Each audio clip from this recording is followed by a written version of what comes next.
Hello everyone, welcome back to our YouTube channel AR study classes. So हम पढ़ रहे हैं डिजाइन ऑफ कंक्रीट स्ट्रक्चर, जिसमें previous lecture में हमने यूनिट नंबर 4 कवर किया था।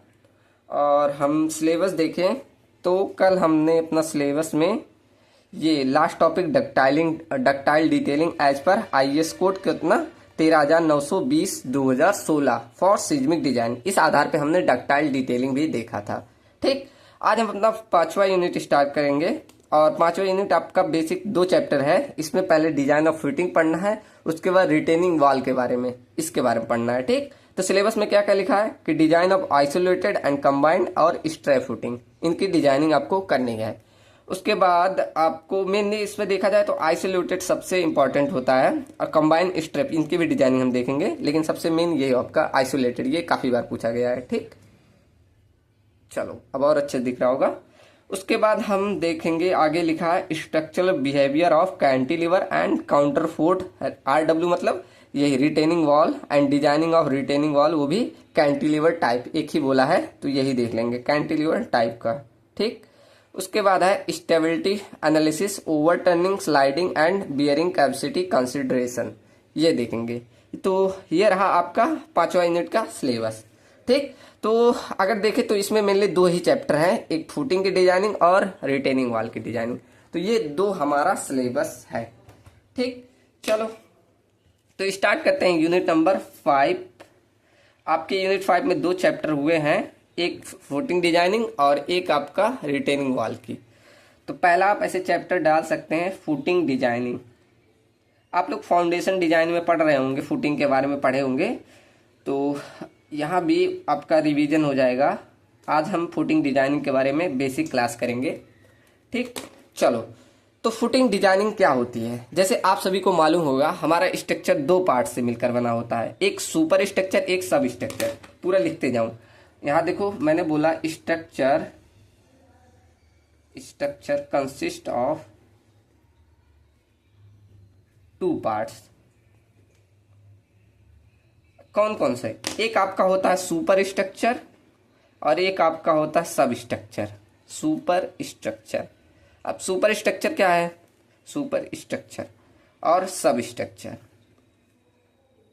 सब स्ट्रक्चर ये भी ऐसे रहेगा। ठीक, तो सुपर स्ट्रक्चर क्या होता है? जैसे आपका जो घर बना हुआ है, ग्राउंड लेवल से ऊपर का जितना पार्ट है वो हमारा कहलाता है सुपर स्ट्रक्चर, लेकिन ग्राउंड लेवल के जो नीचे होता है उसे बोलते हैं सब structure.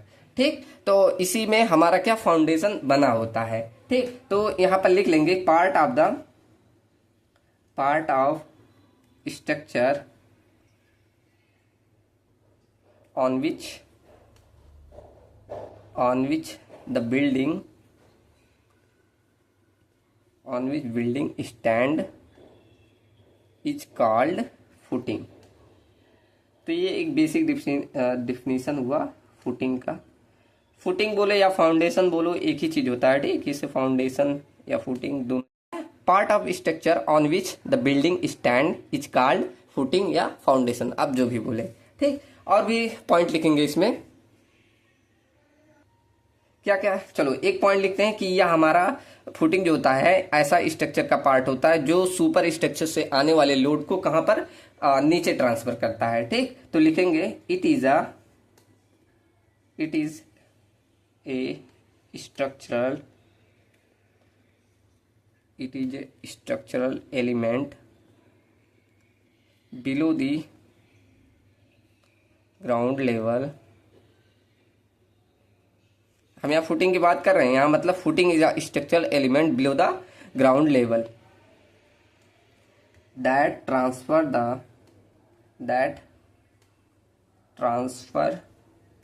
the load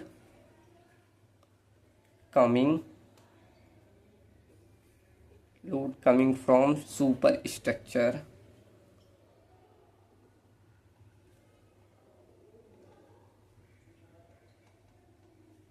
to the soil safely।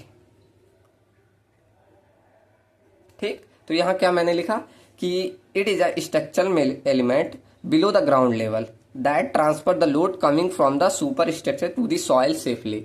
मतलब ये ऐसा एलिमेंट होता है जो हमारा क्या करता है, ऊपर से आने वाले सुपर स्ट्रक्चर से जो लोड आ रहा है उसको क्या करता है, नीचे सॉइल में सेफली ट्रांसफर करता है। ठीक, ये तो बेसिक पॉइंट हो गए। अब अच्छा, अगर आज से पूछ ले कोई कि क्यों हम रीजन बताओ, क्यों फुटिंग प्रोवाइड क्यों करें, तो उसके रीजन भी लिख लो, 2-4 रीजन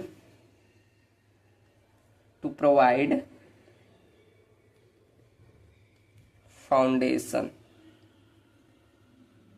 या इसे फुटिंग दो नाम से जानते हैं। ठीक, फाउंडेशन या फुटिंग। तो क्यों प्रोवाइड करते हैं, इससे अगर आपसे मतलब कोई पूछ ले तो क्या क्या बताएंगे, ये मैं 4-5 रीजन लिखवा रहा हूँ, सब लोग नोटिस करना। ठीक, तो पहला लिखेंगे कि अवॉइड करता है, avoid unequal settlement, unequal settlement, settlement. ठीक, कैसे, देखो अगर आपका फुटिंग नहीं बना हुआ है किसी घर में, ऐसे मान लो ये घर है, अगर फुटिंग नहीं बना हुआ है तो क्या होगा, यहाँ अगर ढीला मिट्टी होगा तो यहाँ सेटल कर जाएगा, यहाँ ऐसे टिल्ट हो जाएगा। इस तरह अगर फुटिंग रहता है, चारों तरफ एक समान स्ट्रेंथ आता है, तो वहां से अनइक्वल सेटलमेंट नहीं होता। अगर सेटलमेंट होगा तो एक समान चारों तरफ होता है। ठीक, तो अवॉइड करता है, ये अवॉइड है, अवॉइड अनइक्वल सेटलमेंट। ठीक, और हमारा जो लोड होता है उसे डिस्ट्रीब्यूट कर देता है एक लार्ज एरिया में, सॉइल मतलब ऊपर से जो लोड आ रहा है उसके नीचे क्या करता है, एक लार्ज एरिया में डिस्ट्रीब्यूट कर देता है। कैसे, ऐसे पार्टिकल टू पार्टिकल ऐसे कनेक्ट करके ये काफी लार्ज एरिया में डिस्ट्रीब्यूट कर देता है, उससे कम हो जाता है। ठीक, तो सेकेंड लिखेंगे distribute the weight of structure over a large area of soil। ठीक, तो ये आपके 2 पॉइंट हो गए। और लिखो कि ये जो हमारा होता है प्रिवेंट करता है लेटरल मूवमेंट ऑफ स्ट्रक्चर को। ठीक, लेटरली मूवमेंट ना करे। तो थर्ड लिखेंगे प्रिवेंट दी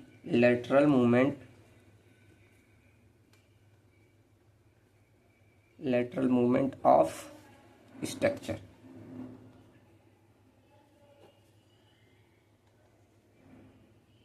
ठीक, स्ट्रक्चर में लेटरल मूवमेंट को से बचाता है। आगे लिखेंगे कि हमारा जो भी स्ट्रक्चर होता है उसकी स्टेबिलिटी को ये इम्प्रूव कर देता है। तो increase the stability of structure. ऐसे आप बहुत सारे पॉइंट खुद से भी लिख सकते हैं, फाउंडेशन क्यों प्रोवाइड किया जाता है। ठीक, और मिनिमम अगर आप जो डेप्थ रखते हैं ना फाउंडेशन की, वो आप 0.5 मीटर रखते हैं। ठीक, तो इसे नोट में लिख दे या ऐसे ही लिख दे, 5वां नोट में इसे पॉइंट लिख दो कि मिनिमम से मिनिमम हम नोट क्या लिखेंगे कि फाउंडेशन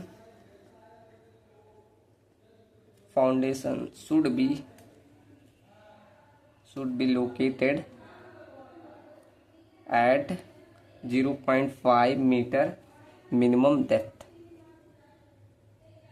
ठीक, तो इतना मिनिमम से मिनिमम आपको डेप्थ रखना है। आप लोग फाउंडेशन में पढ़े होंगे, अगर आपको डेप्थ ऑफ फाउंडेशन निकालना हुआ तो कैसे निकालते हैं, ये भी यहीं लिख लो, फार्मूला रिवीजन हो जाएगा सबका, कि अगर मुझे डेप्थ ऑफ फाउंडेशन निकालना होगा तो आप लोग फार्मूला पढ़े होंगे, Q upon unit weight of soil bracket में 1 - sin phi upon 1 + sin phi का होल स्क्वायर, जिसे हम रैंकाइन फार्मूला बोलते हैं। ये हमें रैंकाइन फार्मूला बोला जाता है। ठीक, क्या रैंकाइंस फार्मूला आप लोग फाउंडेशन में जरूर पढ़े होंगे। ठीक, तो यहां से हम डेप्थ ऑफ फाउंडेशन भी निकाल सकते हैं। तो ये हमारा हो गया बेसिक अबाउट फाउंडेशन का। अब फाउंडेशन को मेनली 2 भागों में बांटा जाता है। फाउंडेशन 2 प्रकार के होते हैं। कौन कौन से, यहाँ एक चार्ट बनाएंगे। एक आपका होता है शैलो फाउंडेशन एंड सेकेंड आपका होता है डीप फाउंडेशन। शैलो फाउंडेशन की यहाँ डिजाइनिंग हमें बोला है, डीप फाउंडेशन तो नहीं पढ़ना है हमें। ठीक, सो बोला है नहीं, तो इसे हम अभी बस टाइप देख के छोड़ देंगे। अच्छा ये भी लिख लीजिए, इसे डेप्थ सेलो फाउंडेशन कब बोलेंगे, डीप कब बोलेंगे। अगर आपका जो होगा ब्रेथ की वैल्यू ज्यादा हो जाए डेप्थ से तो उसे क्या बोला जाता है, सेलो फाउंडेशन। तो यहां लिख लेंगे ऐसे, इफ डेप्थ छोटा हो जाए ब्रेथ से, मतलब ब्रेथ यहां बड़ा हो जाए और डेप्थ कम हो जाए, तो it is called shallow foundation. ठीक, और यहां इसका अपोजिट क्या हो जाए, अगर डेप्थ की वैल्यू ज्यादा हो जाए विड्थ से तो उसे क्या बोलेंगे, डीप फाउंडेशन। ठीक, और तरजागी ने एक मतलब रिलेशन दिया था कि अगर depth of foundation divided by width का रेशियो हो वो ग्रेटर देन इक्वल टू 1 आ जाए तब भी इसे सेलो फाउंडेशन बोलते हैं, सेलो फाउंडेशन। और यहां बोला कि अगर depth of foundation upon width की वैल्यू ग्रेटर देन 1 आ जाए तो उसे डीप फाउंडेशन बोला जाता है। और इसको भी दो भागों में बांटा कि एक केस बोला कि अगर डेप्थ ऑफ फाउंडेशन की वैल्यू 1 से ज्यादा और 15 से कम है, 15 या 15 से कम है, तो इसे बोलते हैं moderate deep foundation, moderate deep foundation. और अगर आपका ये आ जाए 15 से ज्यादा, यहां लिख दूं, चलो यहां लिख दूंगा, ऐड कर देना सब लोग, किससे, अगर 15 से ज्यादा आ जाए, DF अपॉन बी की वैल्यू ग्रेटर देन 50 आ जाए तब उसे वेरी डीप फाउंडेशन बोला जाता है। क्या, वेरी डीप फाउंडेशन। ठीक, चलो यहां आपका हो गया क्लासिफिकेशन ऑफ फाउंडेशन। अब मैं आपके लिए एक PPT बना के लाया हूं, उसी में समझा दे रहा हूं कि आपके फाउंडेशन के कितने प्रकार होते हैं। चलो ये मैंने PPT बनाई है, इसमें मैंने क्लासिफिकेशन बता दिया है। देखो यहाँ इससे और आसानी से, इसमें इसलिए बताया क्योंकि इसमें फिगर लेके आया हूं, अभी फिगर मुझे बार बार दिखाना पड़ता तो ये जल्दी हो जाएगा। ठीक, चलो तो मैंने पहले बता दिया फाउंडेशन हमारे मेनली दो प्रकार के होते हैं। कौन कौन से, एक मैंने बोला सेलो फाउंडेशन, एक बोला डीप फाउंडेशन। ठीक, अब डीप फाउंडेशन के बारे में आप लोग उसमें पढ़ेंगे, फाउंडेशन डिजाइन में जरूर पढ़े होंगे। ये डीप फाउंडेशन मेनली दो प्रकार के होते हैं, कौन से, पाइल फाउंडेशन और दूसरा पियर फाउंडेशन। तो ये हमें नहीं पढ़ना, हमें मेनली इसमें डिजाइन में पढ़ना है shallow foundation, combined foundation, strip foundation, raft या मैट फाउंडेशन, और भी होते हैं जैसे स्ट्रैप फाउंडेशन भी होता है। ठीक, तो यहाँ मेनली हमें तीन हमारे सिलेबस में तीन दिया है, कौन सा, आइसोलेटेड, कंबाइंड, स्ट्रिप, ये तीनों की डिजाइनिंग पढ़नी है, राफ्ट या मैट की नहीं बोला है। ठीक, और ये जो होता है आइसोलेटेड फाउंडेशन, ये शेप के आधार पे बहुत प्रकार के होता है, जैसे रेक्टेंगुलर हो जाएगा, रेक्टेंगुलर भी होता है, सर्कुलर भी होता है, और आपका स्टेप्ड फुटिंग भी होता है, स्टेप्ड आइसोलेटेड फुटिंग, और ऐसे आपका ये आ जाएगा स्क्वायर, शेप के आधार पे जितने भी आप स्क्वायर जानते हैं, जितने भी नहीं ऐसे 4-5 है, रेक्टेंगुलर, सर्कुलर और आपका स्टेप बोल दिया, इसी प्रकार आपका स्क्वायर बोला, ये सभी प्रकार के आपके क्या फाउंडेशन होते हैं, कौन से, आइसोलेटेड के, ऐसे शेप के आधार पे बटे होते हैं। ठीक, तो ये क्लासिफिकेशन समझ में आया ना। नोट्स के लिए आपको मैं सभी को बताया हूँ कि आप मेरे व्हाट्सअप नंबर से कांटेक्ट कर लीजिएगा, ये मेरा व्हाट्सअप नंबर है, आप वहाँ पर नोट्स मांगेंगे तो मैं दे दूंगा। ठीक, लेकिन आपसे सिर्फ 2-3 दिन में, 2-3 महीने के अंदर, ऐसा नहीं 10 साल के बाद मांगे तो मैं कहाँ से दूंगा। ठीक, तो इस नंबर से कांटेक्ट करेंगे, व्हाट्सएप पे मैं भेज दूंगा। ठीक, चलो तो ये हमारा हो गया फाउंडेशन का क्लासिफिकेशन, दो प्रकार के, shallow, deep, isolated, combined, strap and draft, और डीप का देखा पाइल एंड पियर। चलो अब एक एक सबको पढ़ते हैं। पहला हमने देखा आइसोलेटेड फुटिंग, ये क्या होती है, इसकी हमें डिजाइनिंग पढ़नी है। तो देखते हैं डिफिनीशन क्या लिखा है, ये देखो आपको फिगर में दिख रहा होगा, ये आपका आइसोलेटेड फुटिंग है। यहाँ पर क्या होता है, एक कॉलम एक सिंगल मतलब फाउंडेशन पे टिका होता है, तो वही हमारा आइसोलेटेड फुटिंग कहलाता है। हमने पीछे भी देखा था आइसोलेटेड, मोनोलिथिक, तो वही सेम है कि अगर ये सिंगल सिंगल हो तो उसे ही आइसोलेटेड बोलते हैं। यहाँ देखो डिफिनीशन भी में भी वही लिखा है, क्या, एन आइसोलेटेड फुटिंग, दिख रहा है कि नहीं, और जूम कर दूं, अब दिख रहा होगा। ठीक, क्या लिखा है, an isolated footing is a single footing provide under a one column, वही बोला ना कि एक कॉलम के नीचे एक फुटिंग प्रोवाइड किया गया to transfer the safely transfer the load on the column to the soil. ठीक, तो वही लिखा है कि अगर आपका सिंगल फुटिंग हो और एक ही कॉलम पे लगा हो तो वो हमारा आइसोलेटेड फुटिंग कहलाता है। कुछ इस तरह आपको फिगर में दिख रहा होगा, ये आपका कौन सा भाग है, कॉलम का, और ये कौन सा, फुटिंग का। ठीक, तो यही आपका क्या कहलाता है, आइसोलेटेड फुटिंग। ये आपको क्या दिख रहा है, फुटिंग, ये कॉलम। ठीक, ऐसे देखो सब जगह सिंगल सिंगल लगे हुए हैं, ये एक्चुअल इमेज पूरा रियल फील्ड का है। ठीक, चलो सेकंड देखते हैं, कंबाइंड फुटिंग। अब कंबाइंड में दिख रहा होगा एक साथ जुड़े हुए हैं, यहाँ एक कॉलम है, ये दूसरा कॉलम है, और यहाँ दोनों फुटिंग एक साथ जुड़े हुए हैं। तो यही डिफिनीशन में भी लिखा है, देखो क्या लिखा है,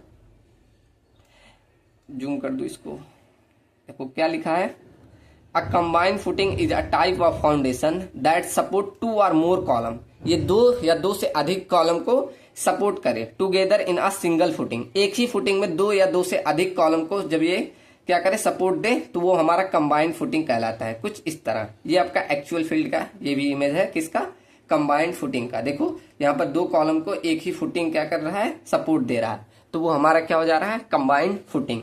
ठीक, हम इन सब की डिजाइनिंग भी पढ़ेंगे। अब अगला आपका है स्ट्रिप फुटिंग। अब दो प्रकार का होता है, देखो मैंने बोला था स्ट्रैप और स्ट्रिप। ठीक, तो हमारे सिलेबस में बोला है स्ट्रिप फुटिंग की डिजाइनिंग के लिए। तो देखो पहले डिफिनीशन देख लो क्या लिखा है, strip footing is a long continuous slab that support a valve and spread it's load over the soil. मतलब एक क्या पतला सा आपका इसमें वॉल होगा, ये देखो ऐसे एक पतला सा वॉल होगा जो कि सपोर्ट करेगा एक फाउंडेशन को, तो वही हमारा स्ट्रिप फुटिंग कहलाता है। और स्ट्रैप में अलग हो जाएगा, बस दो फुटिंग आपस में एक मतलब यहाँ ज्वाइन हो जाते हैं, तो वही स्ट्रैप हो जाता है। स्ट्रैप हमें नहीं पढ़ना, मैंने यहाँ इसलिए लगा दिया जिससे कंफ्यूजन ना हो, बाद में आप लोग देखे तो दिक्कत ना हो। स्ट्रिप फुटिंग कुछ इस तरह होता है, एक साथ ऐसे जुड़े हुए हैं, ये एक्चुअल रियल इमेज है। ठीक, आप लोग गूगल में सर्च करेंगे तो ये मिल जाएगा आप लोग को इमेज। एंड लास्ट देख ले, राफ्ट फुटिंग, राफ्ट या मैट फुटिंग। ठीक, तो राफ्ट या मैट फुटिंग से क्या समझ में आ रहा है, मैट मतलब क्या होता है, जो आप लोग बिछाते हैं ऐसे नीचे, चटाई बोला जाता है हिंदी में। तो ये सब आपका मतलब जो फुटिंग होता है, इस पे कई सारे कॉलम लगे हुए हो, ऐसे कई सारे कॉलम, तो वही आपका मतलब राफ्ट या मैट फुटिंग कहलाता है। अब देखो डिफिनीशन में क्या लिखा है, वही कि राफ्ट फुटिंग या इसे मैट फाउंडेशन बोला जाए, is a large reinforcement concrete slab that support all column, सभी कॉलम को, and walls of structure by the spreading the load over the entire building area. पूरे एरिया में मतलब ये ट्रांसफर करे। ठीक, तो इसमें क्या होता है, एक ऐसे पूरा फुटिंग बिछा दिया जाता है, उसी पे सभी कॉलम को लगा दिया जाता है, तो वही आपका राफ्ट या मैट फुटिंग कहलाता है। ठीक, चलो समझ में आया ना सबको, इसलिए मैंने ये इमेज ले आया कि आप सभी को आसानी होगा, इसमें दिक्कत नहीं होगी। ठीक, यहाँ से समझ में आया होगा, एकदम एक्चुअल इमेज लाया हूँ फील्ड का। चलो, तो ये खत्म होता है आपका classification.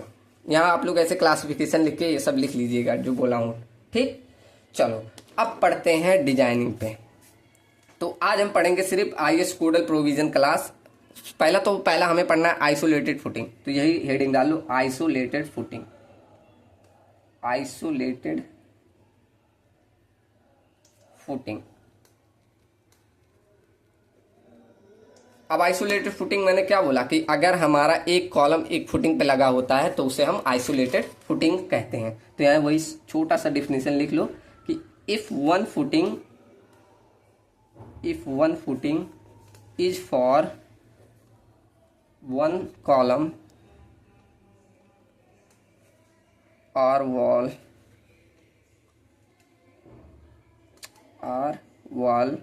it is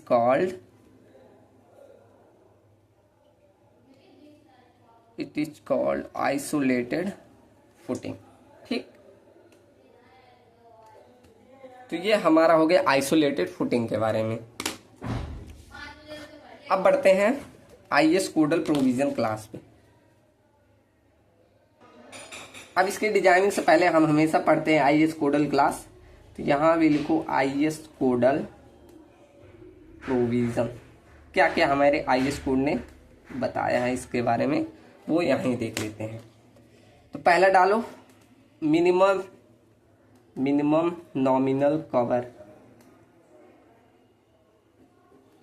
minimum nominal cover, ये कितना देना है। अब हमारा ये लास्ट है तो सबका देख लेते हैं अब तक कितना कितना मतलब ये IS कोड ने बताया है। यही ये ध्यान रखिए, कभी बार एग्जाम में आपका पूछ लेता है, तो यहाँ सबको ध्यान रख लीजिए, सबका लिखवा दे रहा हूँ। देखो जैसे पहले हमने पढ़ा था बीम, फिर उसके बाद पढ़ा हमने स्लैब, फिर पढ़ा हमने कॉलम, अब हम पढ़ रहे हैं क्या, फुटिंग। ठीक, ये हमारे मेंबर हो गए और ये हमारा हो गया कवर, आपको कितना कवर देना है। ठीक, तो बीम में मिनिमम से मिनिमम आपको 25 mm कवर देना है। ऐसे आपका स्लैब में तो यहाँ 20 mm कवर देना है, कॉलम में 40 mm। ऐसे आप फुटिंग की डिजाइनिंग कर रहे हैं तो वहाँ मिनिमम से मिनिमम आपको 50 mm कवर देना है। ये आपके MCQ एग्जाम में काफ़ी बार पूछ लिए जाते हैं, तो ये ध्यान रखना। ठीक, ये आपका अगर आप गेट एग्जाम या AIJ एग्जाम देंगे तो वहाँ MCQ में एक आध बार आ गया है। ठीक, चलो, तो ये पहला पॉइंट था आई स्कूडल का कि हम कितना कवर देंगे। सेकंड देखते हैं minimum area, minimum area of reinforcement in column. अब इसको आप ध्यान ही नहीं रखना, आप पहले से ही पढ़ चुके हैं, सॉरी कॉलम बोल रहा हूँ, footing. Minimum area of reinforcement in footing, अब इसको हम पहले ही पढ़ गए। कैसे, जैसा आपने स्लैब में किया था वैसे सेम इसमें भी एरिया निकालेंगे, सेम एज स्लैब। आप उससे ध्यान आ जाएगा, सेम एज स्लैब मतलब क्या, वहां मिनिमम एरिया कैसे दिए थे, जैसे हमने केस बनाया था for mild steel, for mild steel जिसे हम FE 250 बोलते हैं। इसके लिए मैंने क्या बताया था, मिनिमम एरिया ऑफ रेनफोर्समेंट कितना होना चाहिए, ए मिनिमम की वैल्यू बताई थी, कितना बोला था, 0.15% ऑफ क्रॉस सेक्शन एरिया के, इतना बोला था ना। पीछे जाकर मैच करा लीजिए, वही सेम रहेगा इसमें भी कि अगर माइल्ड स्टील है तो वहां पर मिनिमम एरिया कितना होना चाहिए, 0.1% ऑफ क्रॉस सेक्शन एरिया। लेकिन अगर वही आपका HYSD बार आ जाए, HYSD स्टील आ जाए, तब वहां कितना देना है ए मिनिमम, तो वहां हमारा कितना हो जाता था 0.12% ऑफ क्रॉस सेक्शन एरिया। ठीक, तो ये हम पहले से ही उसमें पढ़े थे स्लैब में, तो इसमें स्लैब की तरह आपको ध्यान रखना है कि मिनिमम आपको कितना एरिया ऑफ रेनफोर्समेंट देना है। तो ये आपका सेकेंड आई स्कूडल पॉइंट हो गया। ऐसे आप थर्ड लिखिए। थर्ड आपका है कि इसमें प्रेशर डिस्ट्रीब्यूशन जो होता है फुटिंग में वो लीनियरली होता है, ये लिख लीजिए ऐसे थर्ड पॉइंट कि प्रेशर डिस्ट्रीब्यूशन, यह हम मान के चलते हैं, आई स्कूड बोलता है। ठीक, pressure distribution is considered linear in designing of RCC footing. ठीक, तो हम जब भी इसमें प्रेशर का डिस्ट्रीब्यूशन होगा वो हम लीनियरली मानेंगे। जैसे हमने उसमें पढ़ा था कि इसमें सीयर डिजाइनिंग में, तो वहाँ हमने बोला था कुछ इस तरह, ऐसे पहले ऊपर पैरा बोला फिर ऐसे बना था, तो बाद में हमने बोल दिया था ये लीनियरली ऐसे रहेगा। सेम ऐसे इसमें बोल रहा है कि प्रेशर का डिस्ट्रीब्यूशन ऐसे लीनियरली होगा, ना कि पैरा बोल लिया किसी कर्व पे। ठीक, यही पॉइंट बोल रहा है। चलो, थर्ड समझ में आया ना। अब फोर्थ लिखो कि इसमें जो एज का थिकनेस है, जैसे हमारा फुटिंग कैसा ऐसा होता है, ये हमारा फुटिंग ऐसा होता है, तो ये एज की थिकनेस कितना देना है, तो इसके लिए आई स्क्वायर्ड ने बोला thickness of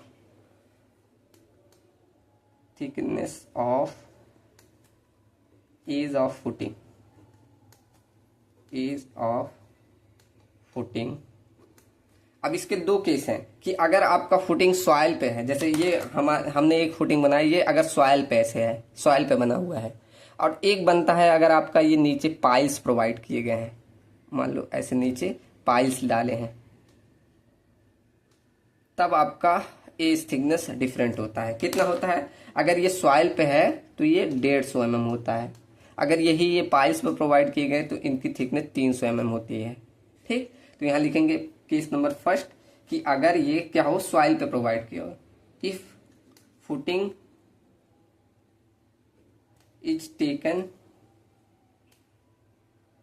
on soil, taken मतलब if footing is provided on soil, तो वहां पर आपको कितना लेना है, 150 mm एज थिकनेस। ये लिखा हुआ थिकनेस ऑफ एज, ऐसे उल्टा लिख लीजिएगा, एज थिकनेस ऑफ फुटिंग। ठीक, तो if footing is provided on soil, तो वहां पर कितना लाया है 150 mm। सेकेंड हमने बोला कि if footing is provided on piles, तो ये कितना है 300 mm। ठीक, चलो ये 2 पॉइंट हो गए।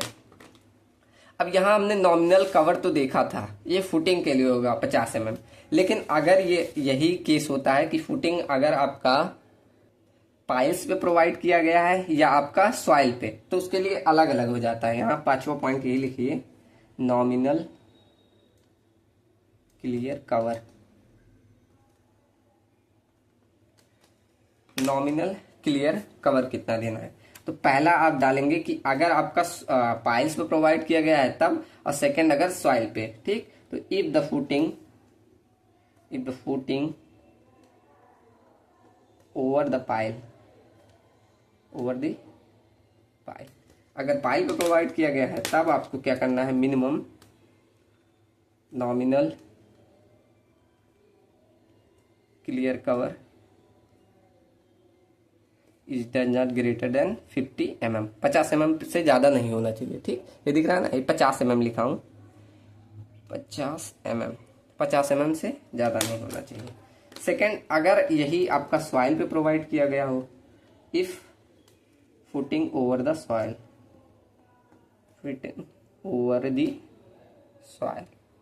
अगर ये सॉइल पे हो तब उस केस में मिनिमम नॉमिनल क्लियर कवर 50 से बढ़ाकर आप कितना कर दीजिए, 75 mm।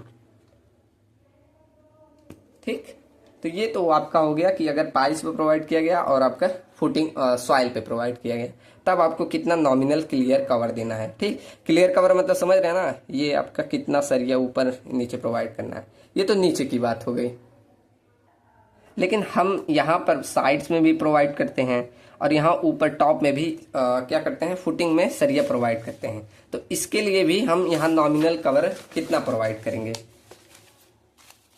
तो यहाँ अगला पॉइंट लिखेंगे कि अगर ये एट टॉप एंड साइड, वहां पर कितना देंगे, उसी में साथ ही में लिखिएगा। ठीक, तो अगर ये टॉप और साइड हमारा क्या होता है, किसमें, आप यहाँ फुटिंग देख रहे होंगे, ये फुटिंग बनाऊं अगर मैं, ये टॉप वाला देखें और साइड वाला देखें, तो ये हमेशा किसके, सॉइल के कांटेक्ट में ही रहेंगे, हमेशा सॉइल मॉइस्चर इसी के कांटेक्ट में ही रहेगा। तो इसलिए हम यहाँ मिनिमम नॉमिनल कवर जो होता है ज़्यादा ही देंगे। अगर कम देंगे तो क्या होगा, हमारा सरिया बेकार होने लगेगा अंदर। ठीक, तो यहाँ लिखेंगे in case of top and side footing is directly contact with soil. ठीक, ये डायरेक्टली कांटेक्ट किससे रहता है, सॉइल एंड मॉइस्चर से भी रहता है, इतना सॉइल से है बहुत है। ठीक, और इसीलिए hence minimum nominal clear cover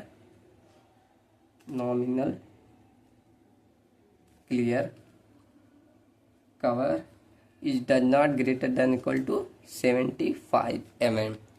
कितना होना चाहिए, 75 mm। ठीक, चलो अब लास्ट चीज पढ़ते हैं कि थिकनेस कितना प्रोवाइड करेंगे। ये हम थिकनेस कितना देंगे, थिकनेस ऑफ फुटिंग ये कितना दोगे, थिकनेस ऑफ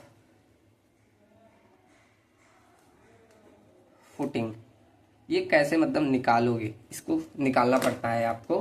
ठीक, तो इसमें 3 वैल्यू आपको निकालेंगे, bending moment, 1 way shear and 2 way shear. इन तीनों में से जो आपका क्या आ जाएगा, मैक्सिमम वैल्यू आएगी, वही आपका क्या रहेगा, थिकनेस ऑफ फुटिंग, उसी आधार पे देंगे आप। ठीक, तो 3 चीजें यहां से लिख the point, highest value of the following